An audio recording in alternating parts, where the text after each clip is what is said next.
Las Vegas, shine your light on me. Welcome to Las Vegas Tonight. Join award-winning host Dale Davidson as he interviews the most remarkable people you'll find in the entertainment capital of the world. You'll meet entertainers, sports figures, newsmakers, community and business leaders, and people just like you with stories that'll touch your heart. Now, here's Dale Davidson. And welcome to Las Vegas Tonight. I'm your host, Dale Davidson. Each and every episode, we bring you fascinating guests. We've outdone ourselves this time, way outdone it. How's that? Can you live up to it? That's pretty good. No, now I'm intimidated. Sam Sorbo. Sam, thanks for coming. Thank you so much for having me. It's fun to be here with you. It's wonderful to have you. We're at the Freedom Fest. Tell me what brings you to the Freedom Fest at the Paris Hotel in Las Vegas. The main reason that I'm here is because our new film with my husband, we produced a film called Miracle in East Texas. Right. And so we're showing it at the Anthem Film Festival, which is an offshoot of the Freedom Fest. It is. And so that shows tonight. But I'm also presenting twice based on my real passion, which I shouldn't say real passion, but my primary passion is home education. Oh, that's wonderful. And let's talk about that right away. All right. Your kids all homeschooled? Yes. And you have three? I have three. Tell me about your kids. So my oldest was in second grade, and I just in the public school, which was a very good school. Yeah, I'm sure. And we actually moved to that community because the school was so good. I do this because people don't understand. Yeah. Good compared to what? Yes. Okay? I think we're 27th in the world. We're the United States of America, and we rank like 27th in our school standings, in our education literacy standings. And everything else. Everything combined, right? Yeah. I can't remember what the individual statistics are, but there's one for reading, one for math. Anyway, it averages out to 27th in the world. That's not which that puts great. us behind Lithuania. Nothing against Lithuania, but we're the United States. We spend so much per student. I think we're second in the world next to Switzerland with the amount of money that we spend per student. So that's not the solution. No, clearly not. And smaller not. class size is not the solution. You know, there are a lot of problems with the entire system of education. Yeah. One of which is that our schools form a wedge between the child and the parent. This is what parents fail to recognize. So while we're focusing on education, which, by the way, they're not accomplishing, because education is the ability to hear someone else's opinion and not lose your self-confidence. Yeah, sure. And yet, what do we see everywhere? Yeah. We need safe spaces. You've triggered me. I need trigger warnings. All of that, right? I'm a snowflake. I'm a snowflake. Yeah. I'm not a snowflake. Yeah, I know. That's what they're saying. Yeah. So in second grade, the school wasn't getting it done for my son. Yeah. There were a couple of different things. I won't bore you with that. They're in my book. A couple different stories of how I just came to the realization that, gee, maybe I could fail not as badly as the school was failing.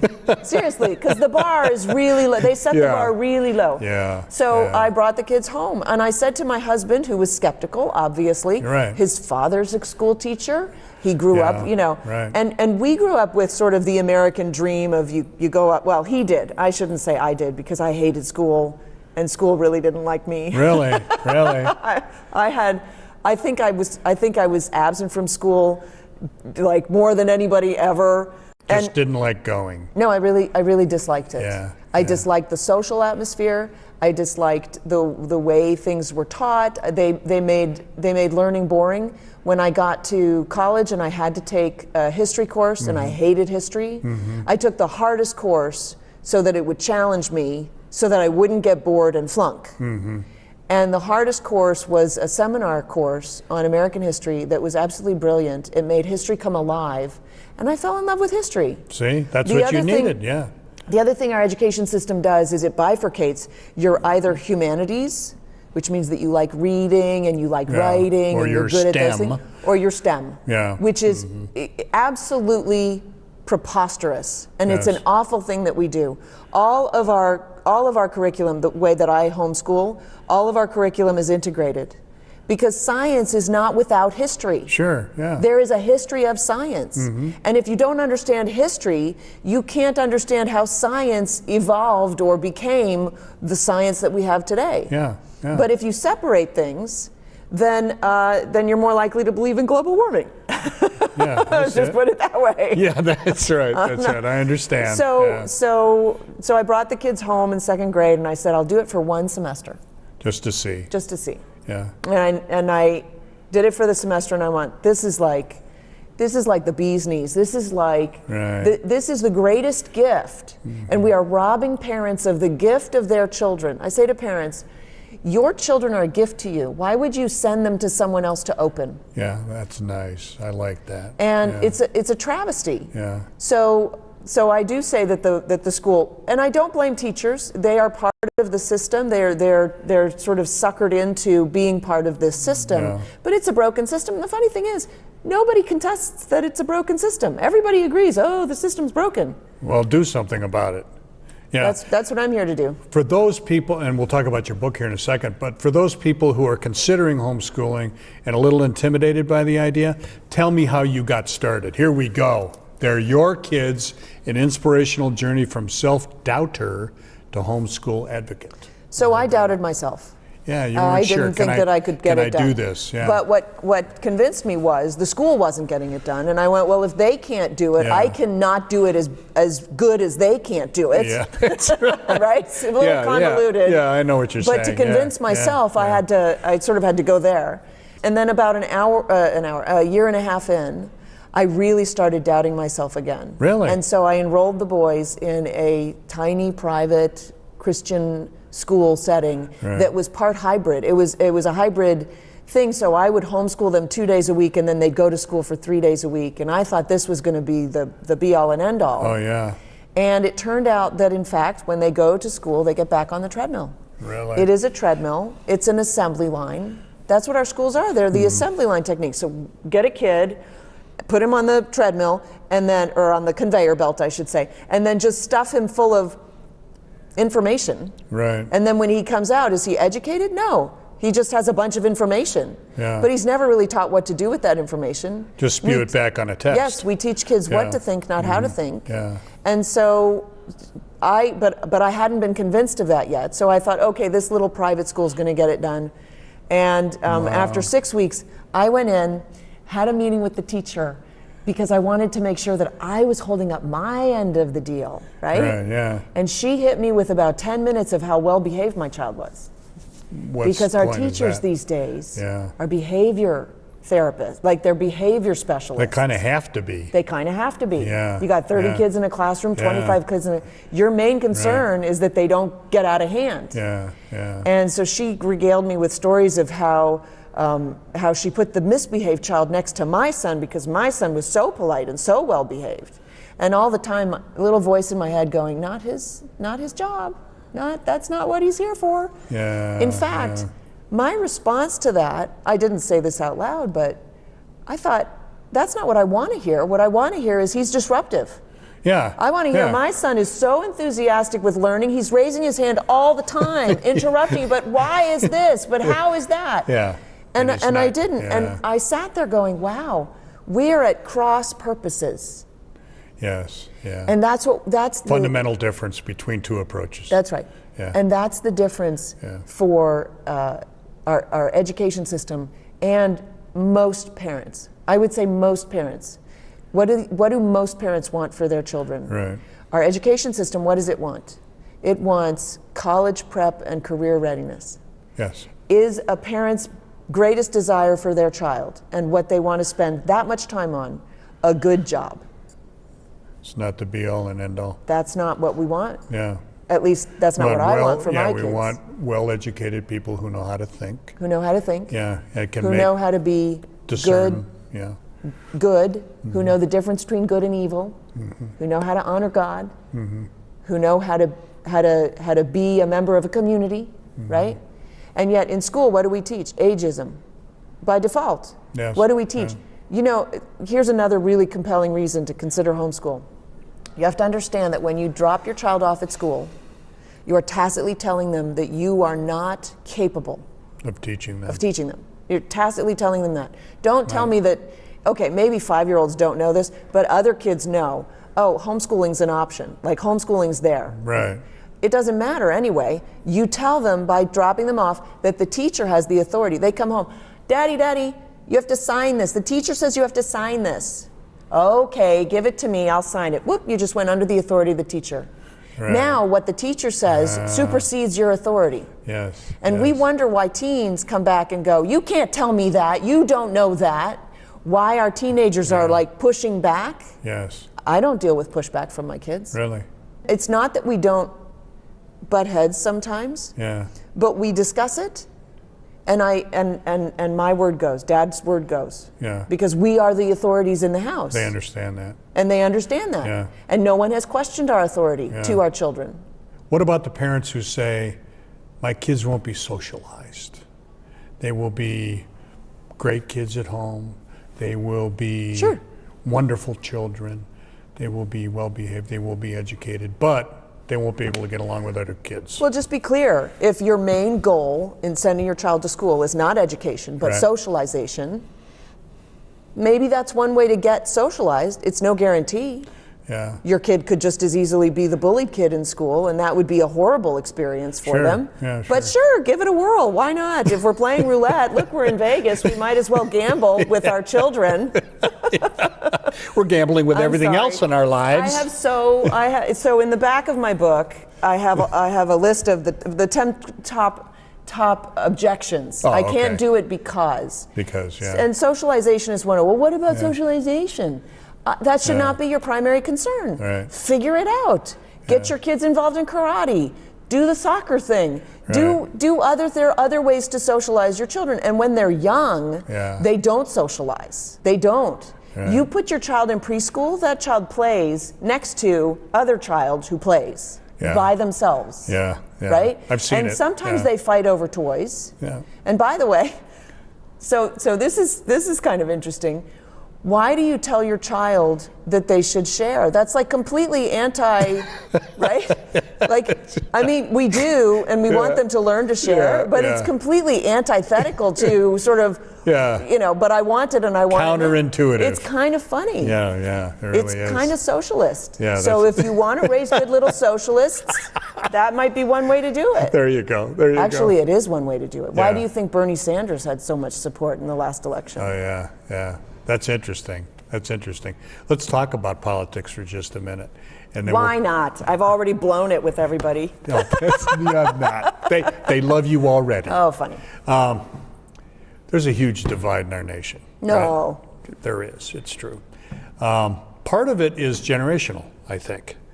And this upcoming generation is different than my generation, your generation. Do you think that the generational divide is worse than it used to be? I do. That's because of schooling.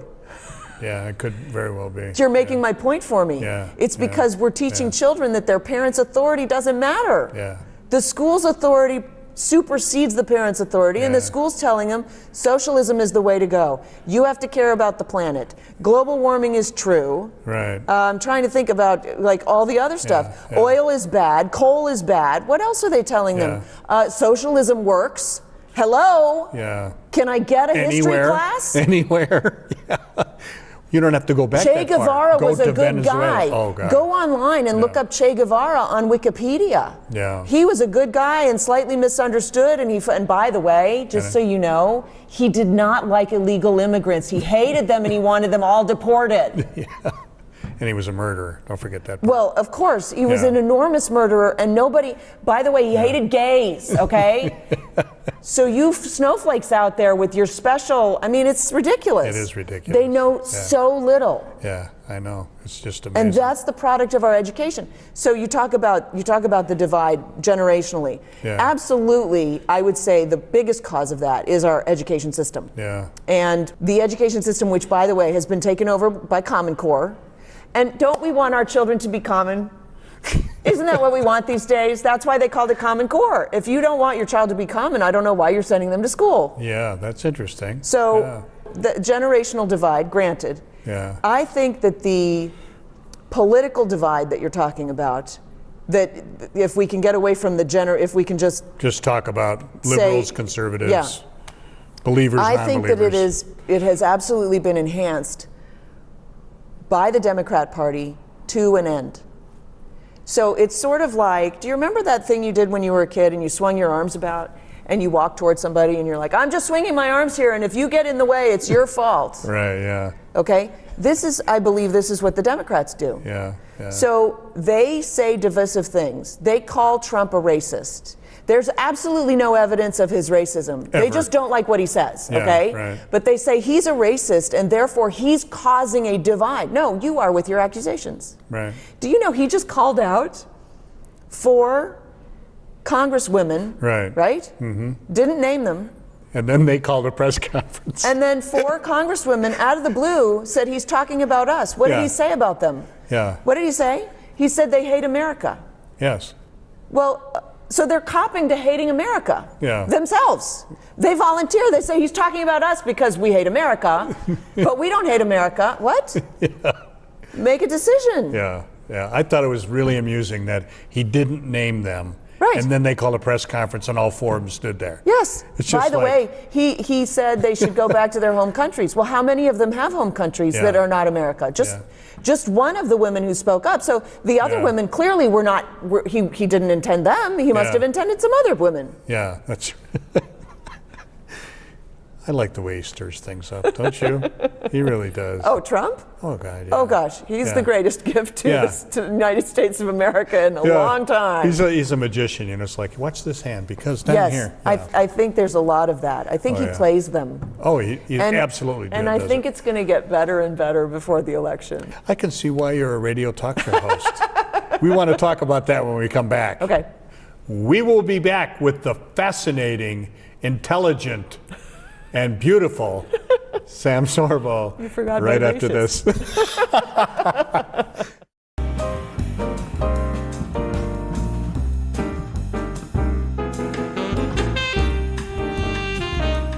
A potential audience of more than 50 million people is reached every week by Las Vegas Tonight.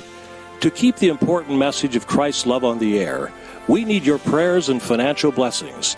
Please send your tax-deductible gift to Dale Davidson Ministries, 9030 West Sahara Avenue, number 255, Las Vegas, Nevada, 89117.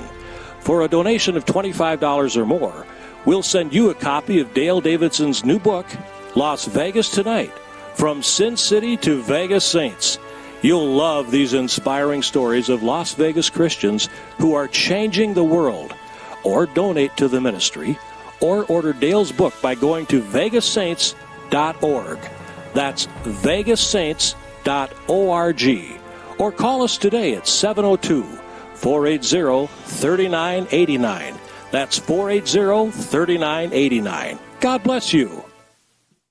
The Lord has made it possible for our show, Las Vegas Tonight, to thrive. We've produced well over 300 episodes telling the remarkable stories of Christians who have set out to change the world for the better. It's my honor to lead this ministry.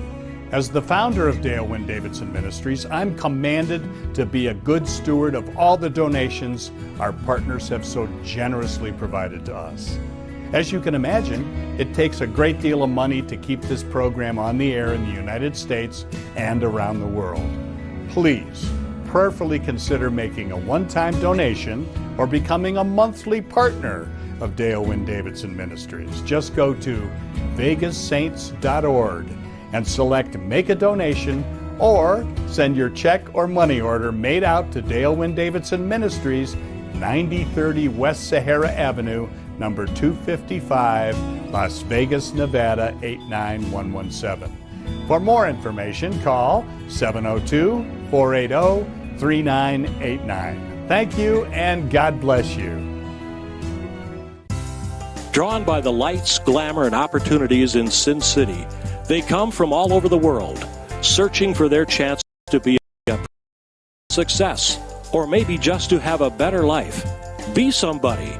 What happened after they got here is literally changing the world. From the story of Tommy Scott, a former gang enforcer turned Christian evangelist, to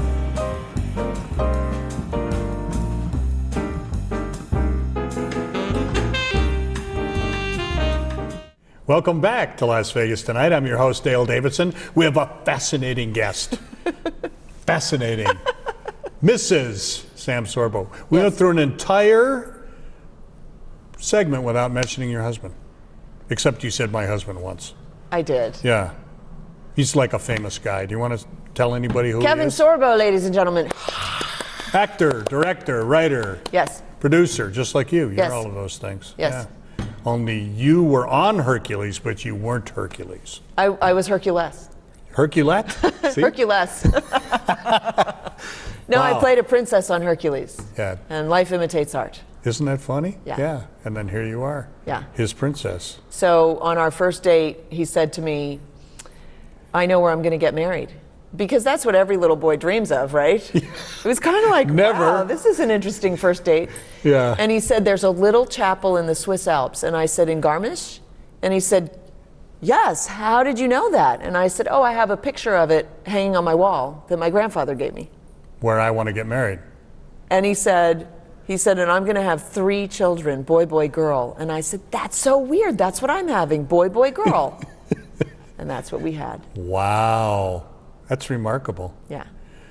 Tell me about your faith. How'd you come to Christ? So I went on a search. I was raised in an atheist household. Really? As a Jew, we celebrated Christmas and Easter. Mm-hmm. So it was a little bit confusing, Yeah. to put it mildly. I went to Sunday school. They were culturally Jewish. No, Not even that. no, because we celebrated Christmas and Easter. I know, so it's weird, yeah. So it was interesting times. Anyway, Yeah. that didn't really work. I kind of walked away from that because there was no support at home. Yeah. If you think that your children are going to get their religion at church or at synagogue, you're wrong. They won't. I'll just say that flat Yeah, out. That's yeah. not where children learn their religion. It's where they might learn some specifics, maybe, although the Sunday schools that we have going these days, I talked to a Sunday school teacher who'd been teaching Sunday school for 30 years. Not a single parent had ever asked her what she taught. Really? Yes.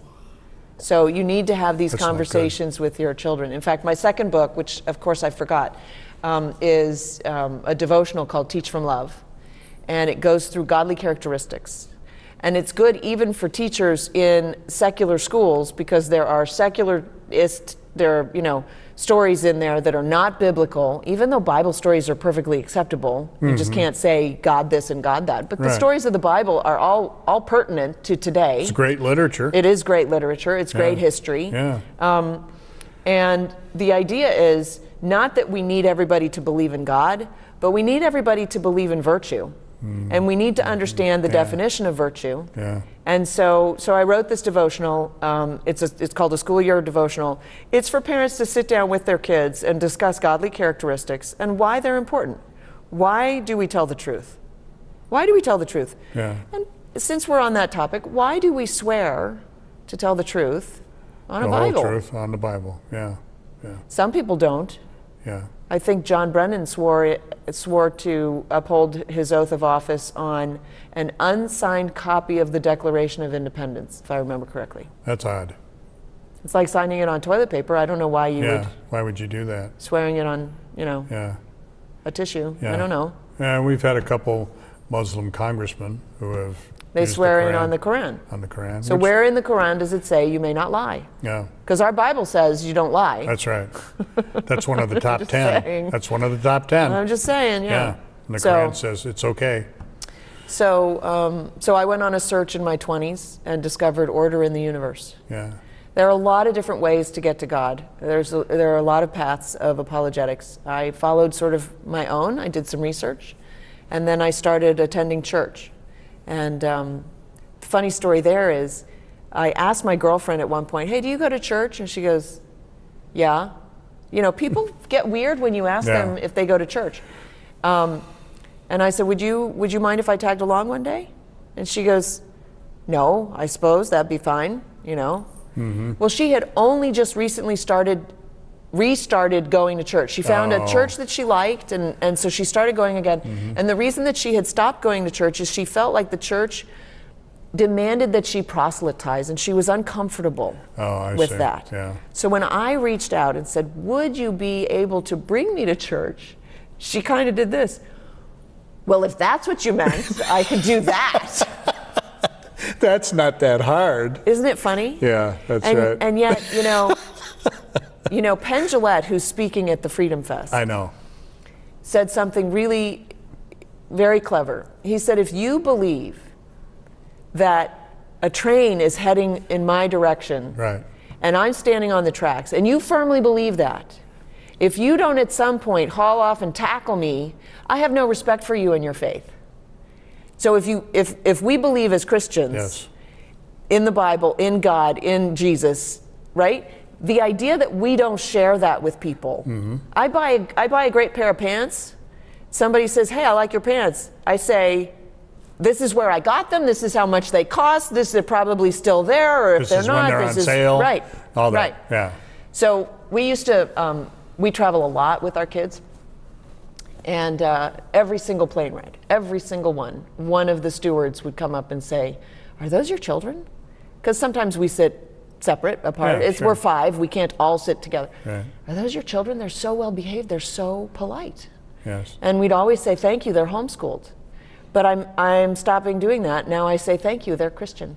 Oh, that's nice. I like that. By the way, that story you just told about Penn Jillette, mm-hmm. he said that to my friend Tim Behrens. Oh, okay, yeah, Tim Behrens, sure. Yeah, you know Tim. I don't know him, but yeah. But I saw the movie. I got the T-shirt. Yeah. He's been working on Penn Jillette for 10 years. Yeah. And he sees him, often goes up to him. He's just as tall as he is. Oh, that makes it easier. Yeah, it's like 2 6'8" guys. Because I'm like I this. remember you. Yeah, they're giants. And he said it to him. Yeah.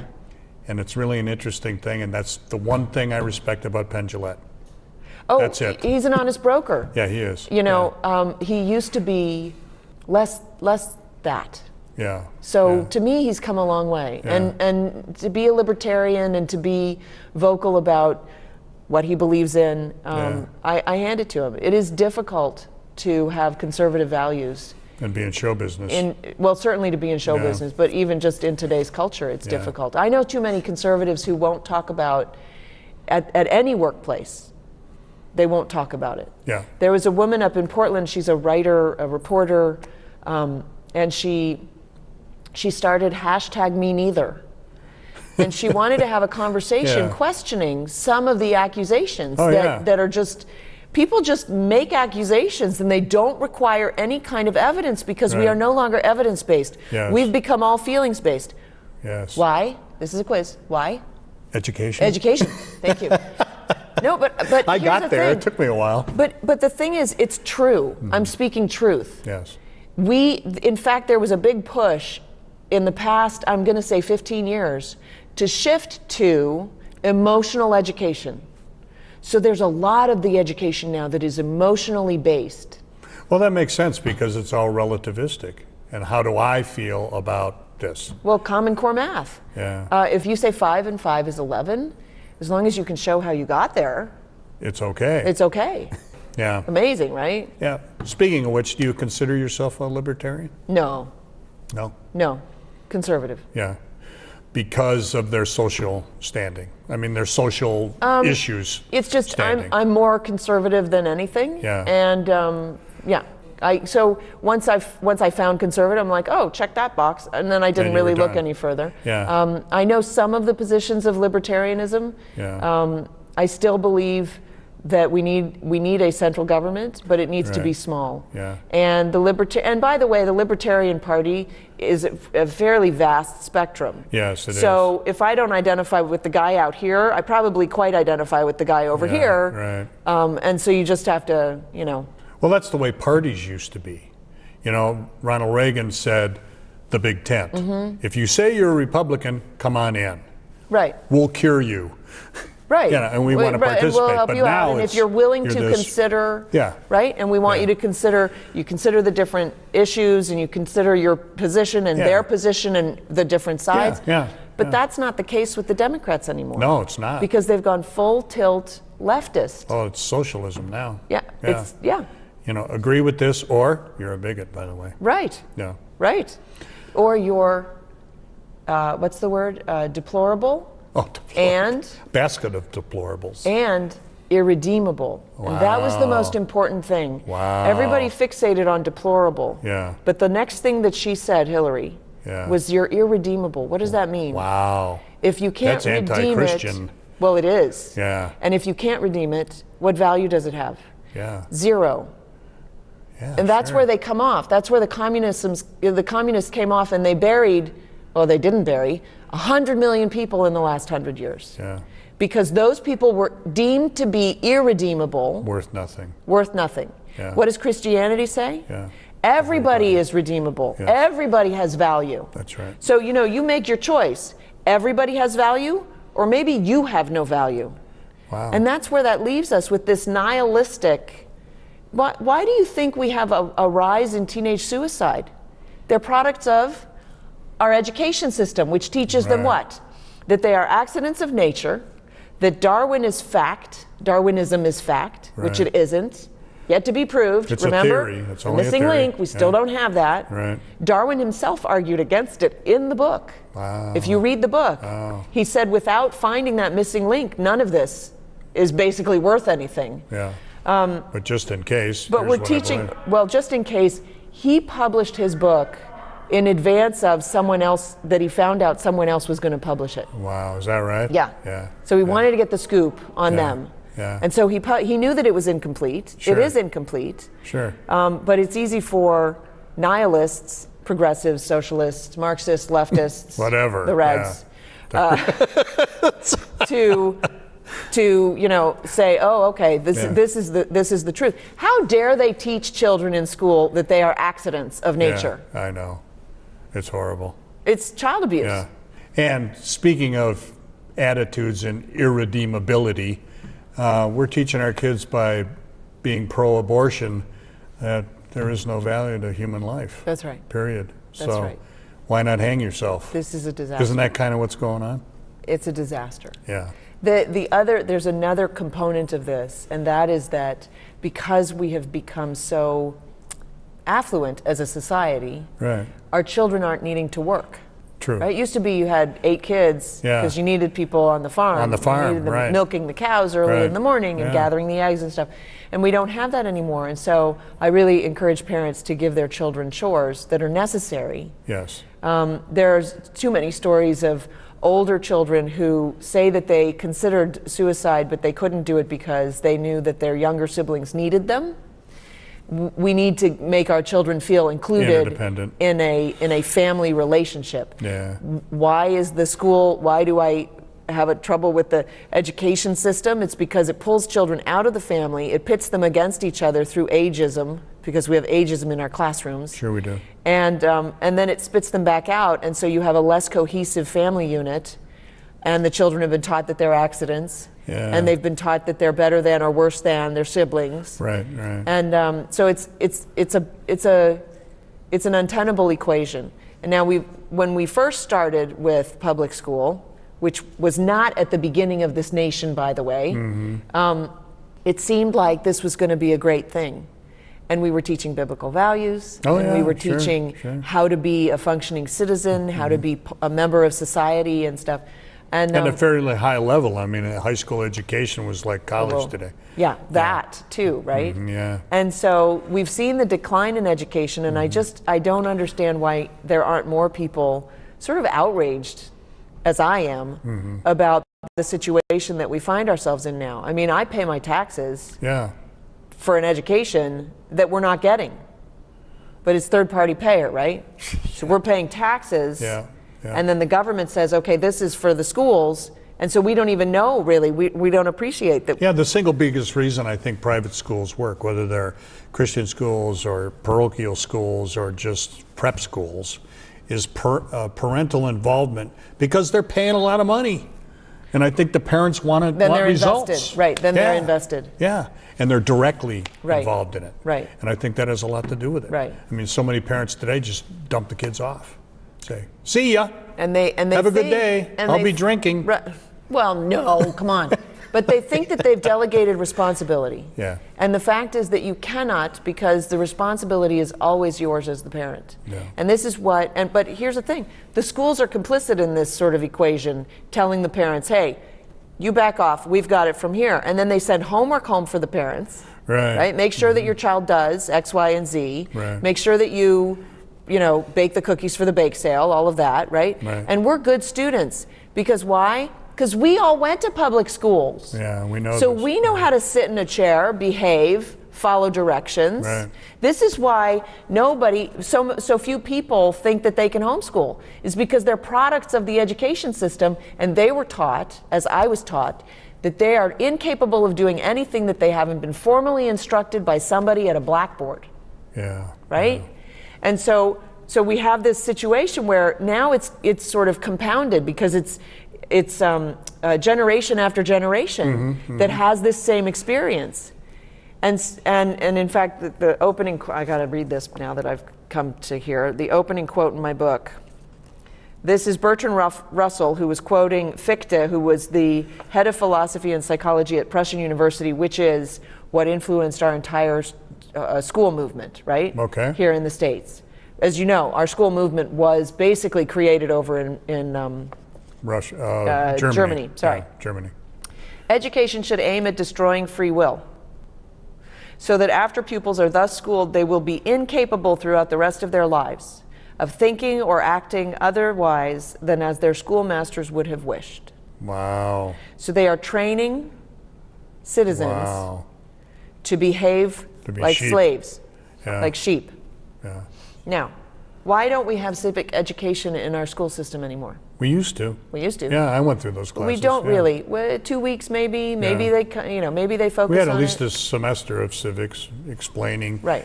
How you vote, Yeah. why you vote. how a bill becomes a law. Bill, you remember the song, Yeah, I'm a right. bill, I'm a bill, whatever it is, Capitol Hill, I can't remember it. We're not doing that anymore. Do you know Yeah. why? Shall I tell you why? Sure, why? What is our government? Our government is of the people, by the people, and for the people. Who Sure. has the power in the equation? The voters. It's not the government, it's Yeah. the people. Yeah. Why would the government teach the people That they they have the power? Yeah. It's a conflict of interest. Yeah. Certainly, our federal government should not be involved in education. No. Certainly. Yeah, there's been a strong argument against the Department of Education for a long time, and I'm not sure what it is they do, other than they mandate a lot of paperwork. I have friends who are public school teachers, many of whom have quit over this, just because it's all about the test scores. Teach to the test, Yep. and then fill out all this software Right. that, by the way, we bought from our pals. Yeah, yeah, yeah. And There's stay till 11 o'clock at night. There's you a know? lot of money in education. Yeah, there is. But it's not going to help the children. Yeah, yeah. One-room schoolhouses run by moms. Well, you can suggest to your friends who are public school teachers Yeah. if they are fed up with the system, because they are caught in the system. Yeah, they're just, tired. They're sick right? of it. They're sick of it. And typically these are wonderful people who just want to give. They to wanted to help- children. they wanted to help be kids, there, yeah. right? Yeah. They can hang out a shingle. They can start their own business, homeschooling other people's children. That's a great idea. Because we have so many dual working parent households or single parent households, right? Yeah. Where and that's, a lot of people say, well, I work full time. How can I do this? There's lots of different ways to get stuff done. Sure. So I tell my story in the book, but my story is one of a million Oh, yeah. or more. You know what I mean? Every story is different. Every child is different. Oh, yeah. Oh, That's the yeah. other thing is, how different each of your children are to one another. Why would you shove them into a one size fits all kind of education system? Yeah, it's a bad idea. So. Bad idea. Okay, spend a minute on the movie. The movie. I love the idea of the movie. It's a Western. It's a Western. Westerns have come back thanks to the Sorbos. So this movie is called Miracle in East Texas, a tall tale inspired by an absolutely true story. Okay. It is the absolutely true story of the East Texas oil strike, which was the biggest oil strike in the history of the world. Really? Yes. Okay. These two scoundrels were seducing widows into investing in their worthless oil scams. Right. They did Oklahoma, they got to Texas, they set up shop again. they accidentally strike oil. The biggest oil strike in the history of the world. That's hilarious. And it is a comedy. Yeah. It's a lot of fun. It takes place in 1930, so it's a period piece. Yeah. The boys had a lot of fun doing it. I'll bet. We got John Ratzenberger to play opposite Kevin. Oh, so those are your great. two scoundrels. Tyler Maine's in the movie. Wow. Lou Gossett Jr. is great. And yeah, it's a lot Sam of fun. Sorbo? Yes, I'm in the movie also. Who do you play? I played one of the women who was bamboozled, basically. Right. Yeah. Yeah. And then you end up wealthy. Is there a happy ending? So of course the movie has a happy ending, but I can't tell you what the ending is. I'm not doing spoilers. I almost tricked her into it. But it's a comedy. Okay. It's a lot of fun. That sounds like great fun. It touches a little bit on faith. My favorite part, since we're here at the Freedom Fest, my favorite part is when one of the characters gives the message of freedom. Right. And of course, it's about oil. Sure. And when they hit oil in 1930, remember 1930, right after, during the Depression, right after the stock market crash. Right. This turned everything around for these people when they hit oil. Oh yeah. So I just like putting oil in a positive nice thing. light, because you've got idiots out there saying, "Oh, oil is so bad." Okay, give up your phone, your shoes, your belt, your shirt. Yeah. Right. Yeah. Your shampoo. You walk around naked and stop using anything, right? Because everything, so much of what we use today is petroleum based. Yeah. And they have no idea. They don't have a clue. Yeah. You have President Obama saying you can open a coal plant, but we will bankrupt you. Yeah, How dare he, by the way? Who does he Yeah. think he is? Yes. Then he goes on and says, those jobs aren't coming back. I don't know if you have a magic wand. And Donald Trump says, well, I do have a magic wand. It's called deregulation. And it happened. Yes. Yeah, those little towns, Yes. Kentucky and Ohio and Yes. places, just boom, came back. Yes. It's great. Yes. We would like you, in the remaining minutes, however long you want to take, to lead before I people do. to Christ. Yeah, go ahead. My radio show. Oh, I was going to ask you about your radio show. I'm sorry. That's okay. You have a great radio show. Tell me all about it. How's that for a question? Pretty much like this. In fact, I should have you on because Yeah, thanks. this is a great conversation. Yeah, we're having a good one. It's called The Sam Sorbo Show. It's on mojo50.com. Mojo50.com. MOJO50.com. Okay. And it's weekdays from 3 to 5. Wow. And then they also replay it during the week. So if you go to mojo50.com, you can find it. I also podcast some of my interviews. Oh, you do? I do. Okay, good. And those are picked up by Salem Communications. I so know Salem, Mike yeah. Gallagher puts them up on his website, promotes okay. them a little bit, and so you can find some of the podcasts there. Great. And the show itself is also podcast. So, but I like to pull out some of the special interviews that I do and put them up on Mike Online and get And people it's talk more all the exposure. time? Is it always interviews, or do you do? No, I do a little bit of both. Oh, you do? Sometimes Okay. you just hear my opinions. Yeah. Well, they're good opinions. They Thank were you. smart to hire you. They Thank were. you. Thank you so much. Doesn't everyone think so? Okay, everyone applaud. See how they're just sheep. You're going to fill in sound on that, They're so it products. sounds like a massive That's audience. right. They are products of the public school That's right. system. They do what they're told. That's what they do. Many of our viewers, many of our millions of viewers, are not Christians. That's one of the wonderful things about them, because we want them to become Christians. Because they're opportunities. Yes. They're not irredeemable. That's right. So that is your camera. Tell them why they should become a Christian. Lead them in the sinner's prayer. Do whatever you want to do, but make them come to Christ. So I I know you can do it. I will reveal this. When I went on a search, and I was raised as a Jew, but not a believing Jew. So it kind of was like, and I went on a search, and I discovered God because there is order in the universe. And then I went on a search for God. I went to church. So I encourage you to go to church, because if you go to church, you will find God. He will find you. Not that you've been lost. You're not lost. But you will find God. And the more you read the Word of God, the more you understand your intrinsic value. Because if you don't believe in God, then you must believe you have no value. I don't see how you can say that you have value when you are the meter, the measure of your worth. But if you believe in God, then you know that you have worth because you were created for a purpose. And once you recognize that, fear goes away, life starts to make sense, confidence comes in, and love. Did I tell you we just went to Israel? No, you didn't. My first trip to Israel. Oh, that's wonderful. And walking in the Holy Land, walking in the footsteps of Jesus, Wow. seeing the archaeological path, right? Sure. Is overwhelming. It's overwhelming. I'm still not quite recovered. Like, I'm still processing it. And That's wonderful. here's the big thing. If you don't believe in God, you haven't done your research. That's really all it is. Yes. And if you haven't done your research, it's for one of two reasons. You're dumb or you don't want to know. Because if you do your research and you look for clues and it's so easy now. Go online, go on YouTube, look under apologetics, listen to John Lennox, who my husband's doing a documentary with. He's an amazing apologist. He's a brilliant mathematician who believes in God. Understand that scientists who don't believe in God, the more they discover about the universe, the more of them come to God, come to an understanding that there must be a creator. Yeah, many intelligent, many geniuses. Yes. Blaise Pascal, for example, Right. 1600s, right? God-shaped hole in the heart. Yeah, and he was a mathematician. Right. And he did all that study. And I'm a mathematician in my heart. Yeah, are you? Yeah. Yeah. And he used probability theory to say, here's the wager. Right. You know, Right.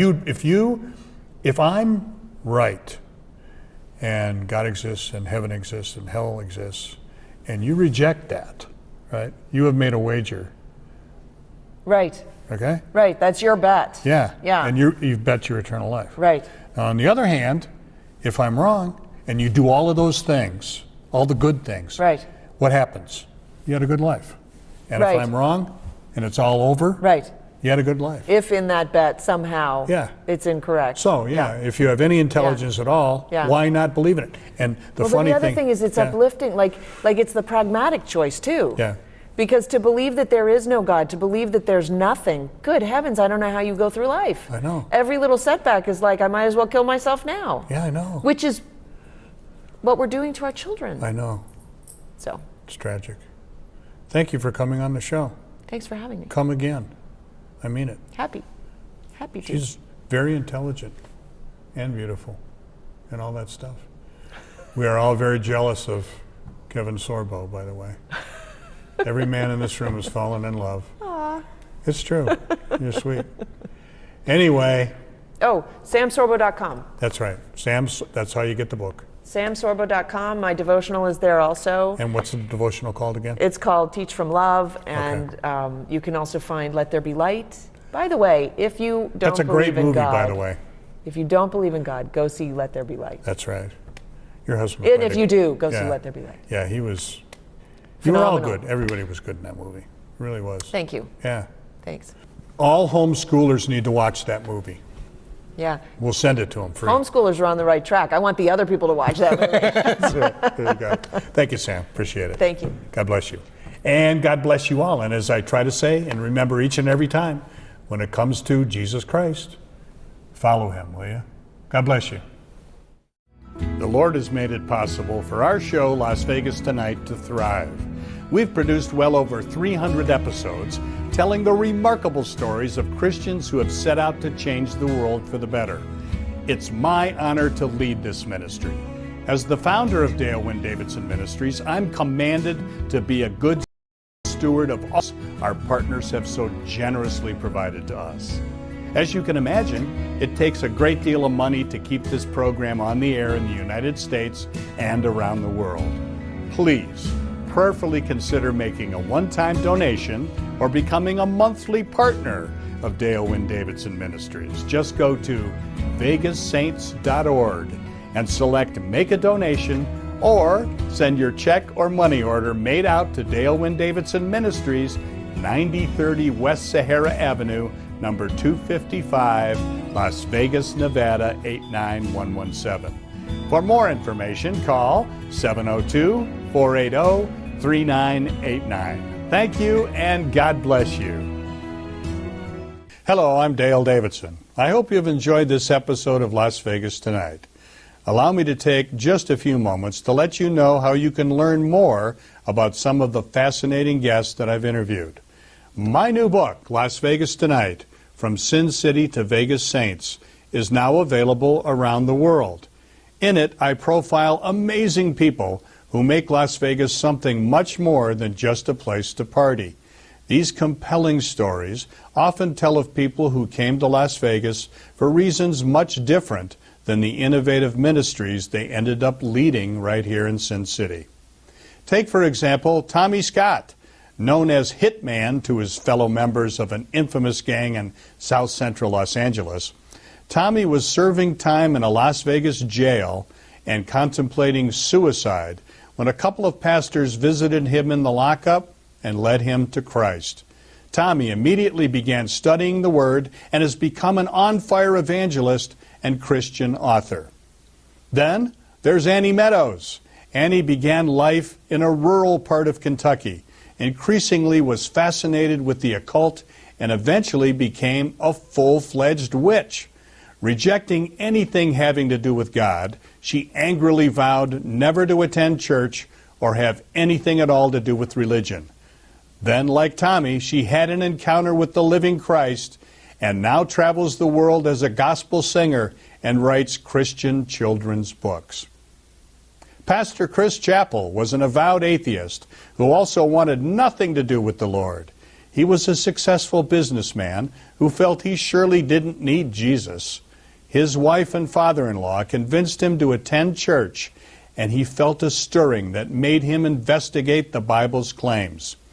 Telling the Lord that he needed answers to his objections, he found those answers in a supernatural way and is now leading a remarkable church, Casa de Luz, in what's called the Naked City, which is a neighborhood just off the famous Las Vegas Strip.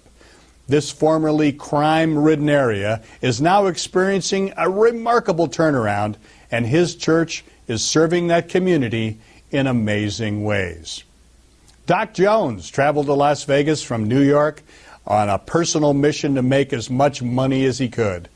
A born entrepreneur, he started a photography business that specialized in taking pictures of groups of partiers at the hot nightclubs on the Strip. He then learned that by referring young guys to the city strip clubs, he could pick up lots of cash from the club's owners. That evolved into sending young women who were wannabe strippers to these so-called gentlemen's clubs, and then he managed their careers. Eventually, he felt so empty and despondent that he too thought seriously of suicide. Hearing a sermon about the prodigal son caused him to dedicate his life to Christ. Now an exceptional musician and composer of gospel rap, hip-hop, and spoken word genres, he is helping change Las Vegas from a place where sin abounds to a city where grace abounds more. Pastor Clegg Seth was an aspiring actor and screenwriter in Hollywood and a strong Christian who wanted to make a real difference for Christ in the entertainment world. But the Lord called him to establish a crisis hotline for runaway teens who were coming to Hollywood to pursue their silver screen dreams. He then started halfway houses for men and women with substance abuse and other problems. He also helped set up a similar men's home in Las Vegas. At one point, he developed a gambling habit, but the Lord delivered him from that problem, and he now devotes his life to sharing Christ with men in prison, serving seniors in a church setting, along with visits to nursing homes and hospitals. He has continued his quest to influence Hollywood through a ministry called the Christian Studio. I personally really look up to Clegg Seth as a model of how a Christian should live and serve others. He truly is one of the Vegas saints. Read these stories and more in this 226-page book, Las Vegas Tonight, From Sin City to Vegas Saints. You can get your copy in several different ways. Go to my website, vegassaints.org, or order it on Amazon.com or BarnesandNoble.com. It's just $15.99 plus shipping. For more information or to make a donation to Dale Wynn Davidson Ministries that will help us keep this program on the air, please call 702-480-3989. Or you can write to us at Dale Wynn Davidson Ministries, 9030 West Sahara, Suite 255, Las Vegas, Nevada, 89117. And thank you so much for watching Las Vegas Tonight. A potential audience of more than 50 million people is reached every week by Las Vegas Tonight. To keep the important message of Christ's love on the air, we need your prayers and financial blessings. Please send your tax-deductible gift to Dale Davidson Ministries, 9030 West Sahara Avenue, number 255, Las Vegas, Nevada, 89117. For a donation of $25 or more, we'll send you a copy of Dale Davidson's new book, Las Vegas Tonight, From Sin City to Vegas Saints. You'll love these inspiring stories of Las Vegas Christians who are changing the world. Or donate to the ministry, or order Dale's book by going to vegassaints.org. That's vegassaints.org.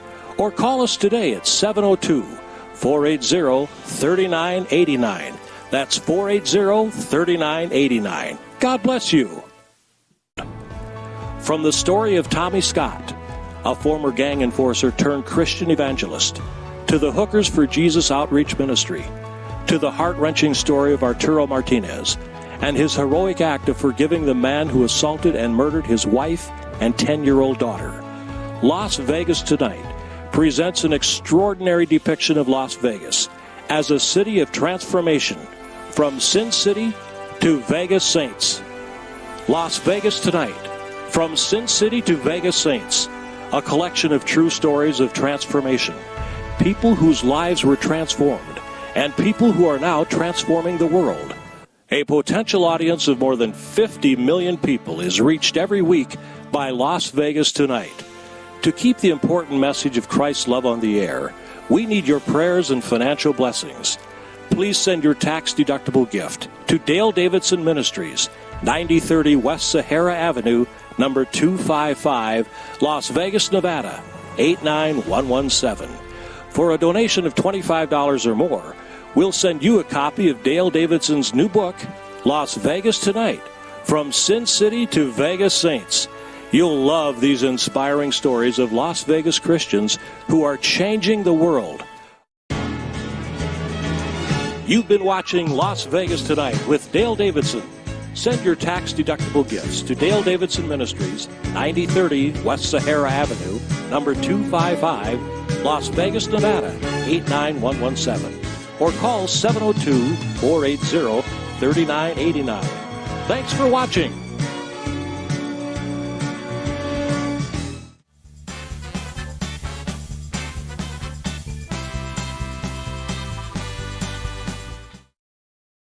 Hello, everyone. This is Joseph Skoda with Social Media Shows.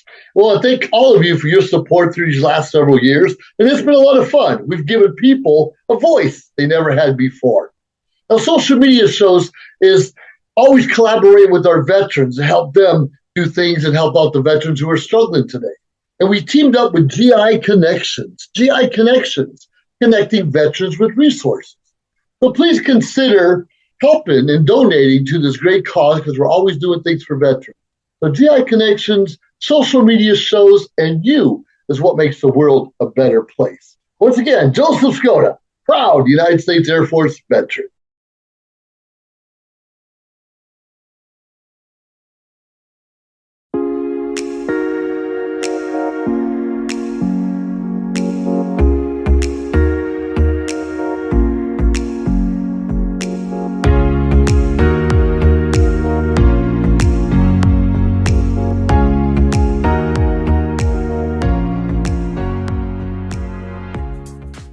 Social Media Shows is a production company based here in Las Vegas, Nevada.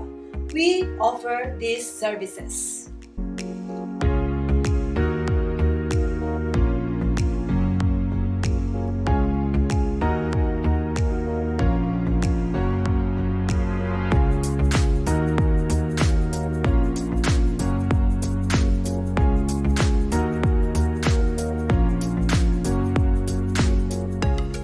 been streaming shows live in real time for over 4 years on major social media platforms and also on our website socialmediashows.com. And we are now on Roku TV.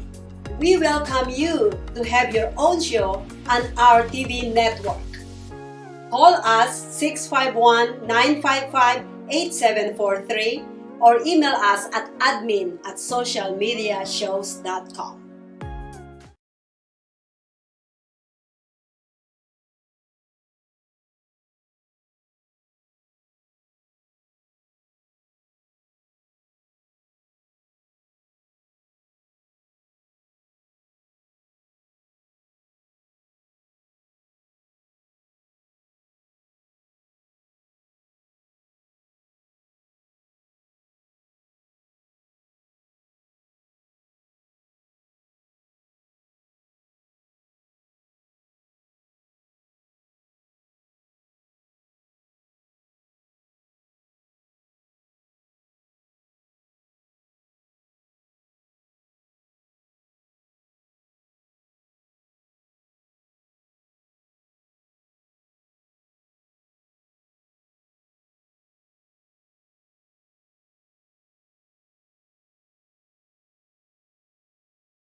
This show is also brought to you by Hand and Stone Massage and Facial Spa, located on Silverado Ranch, here in Henderson, Nevada.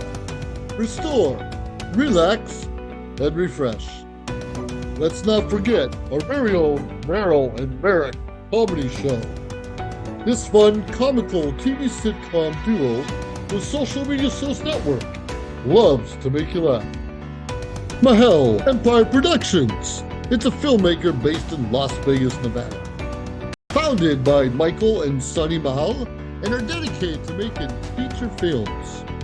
Turn your power on with Broken Ball Productions. Owned by Russell Rapp, an independent filmmaker based out of New Jersey.